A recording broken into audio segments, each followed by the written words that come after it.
we have less noise. So aortic arch, this is curving like that and forming an arch. So this is aortic arch. Descending thoracic aorta, that is, this aortic arch goes down in the thoracic cavity, that is descending thoracic aorta, and here is the descending abdominal aorta. Brachiocephalic artery. Brachiocephalic artery comes out from the aorta. So this is the brachiocephalic artery. These two are the right and left common carotid arteries. Left common carotid artery arises directly from the aortic arch, whereas the right common carotid artery comes out from the brachiocephalic trunk. Now, this is the left subclavian artery.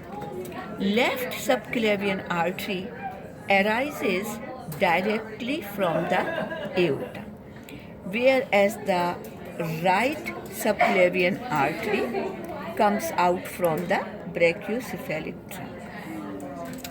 Celiac trunk. Here is the diaphragm. As the aorta pierces the diaphragm, this first one is the celiac trunk, and celiac trunk has three branches: splenic, gastric, and hepatic. So we see hepatic going this way and splenic going to the spleen. Renal arteries. This red one going to the kidney is the renal artery.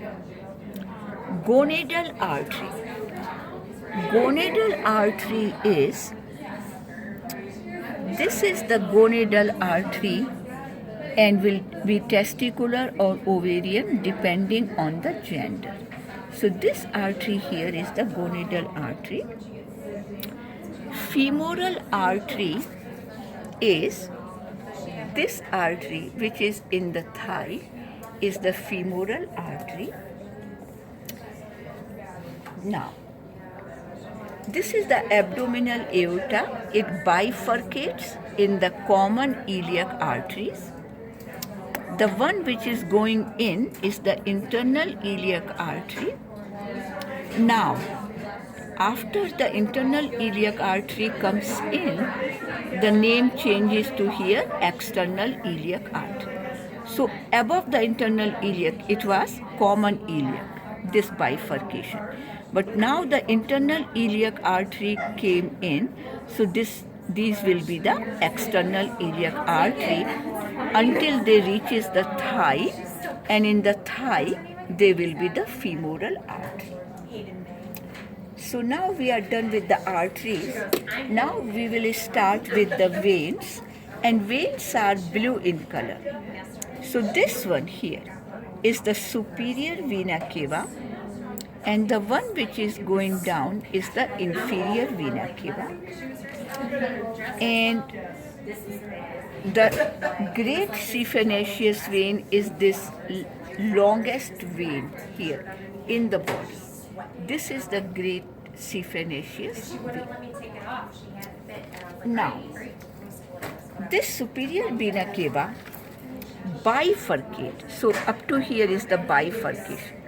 So we have left brachiocephalic vein and right brachiocephalic vein. Only up to here, the bifurcation. After that, this is the left subclavian vein going below the clavicle, and this is the right subclavian vein.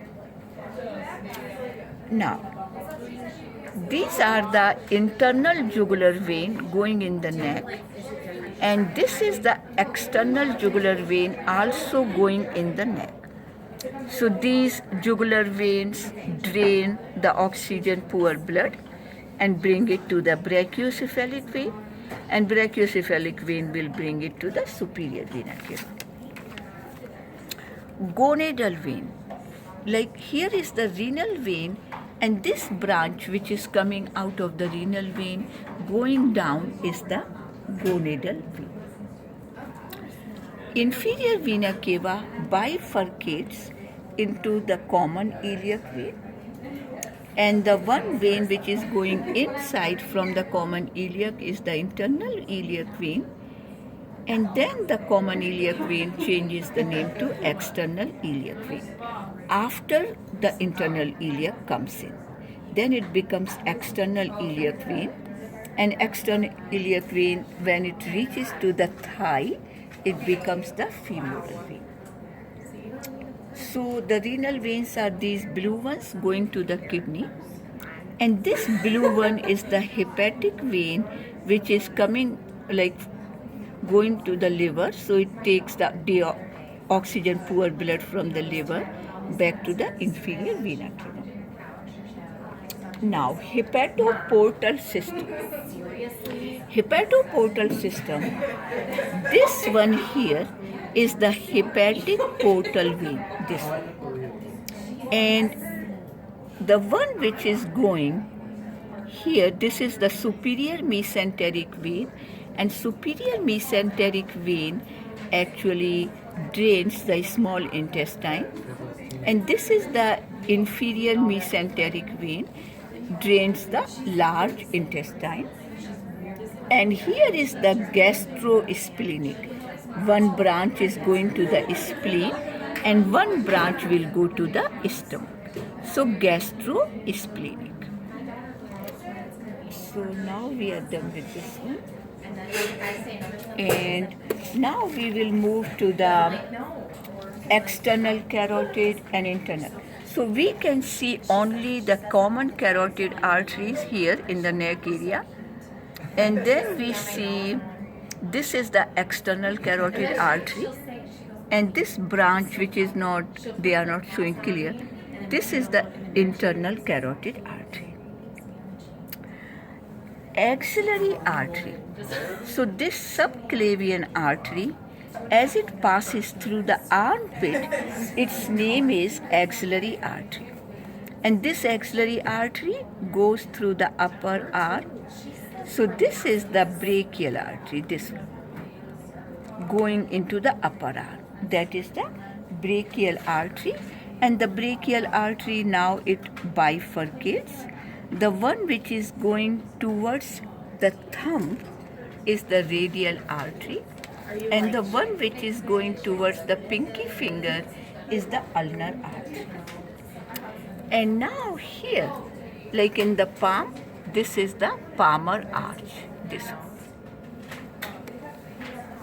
Then we have anterior tibial artery. Anterior tibial artery is this one, going into the leg and on the anterior side. That is anterior tibial artery. Plantar artery are these, and dorsalis pedalis artery is this one, dorsalis pedalis. The same way we have the axillary vein here, the brachial vein here, and the radial vein going towards the thumb, and the ulnar vein going towards the pinky finger. And here is the medial cubital vein. This is the great siphinaceous vein. So now we are done for here, and thanks for recording.